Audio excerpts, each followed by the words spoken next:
Pariwisata Pulau Bali bagian timur mulai diminati sejumlah investor luar maupun dalam negeri.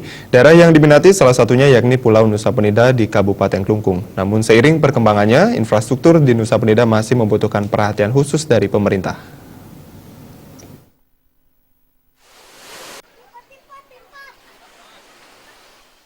Akademisi Wayan Oko menyatakan, untuk saat ini, masyarakat maupun wisatawan yang berkunjung ke Pulau Nusa Penida masih mengeluhkan kondisi infrastruktur yang masih belum maksimal dikerjakan.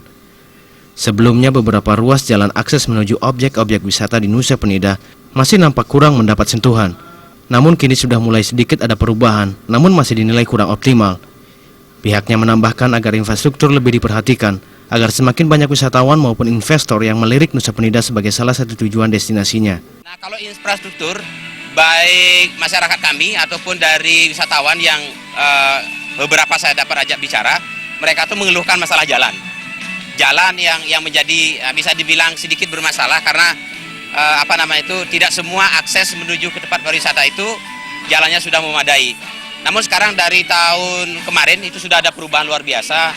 Bisa dibilang jalan induk itu sudah sangat memadai, cukup untuk Nusa Penida, wilayah kecamatan, dengan jalan yang model itu sangat membantu, mempercepat dan memperlancar kegiatan pariwisata.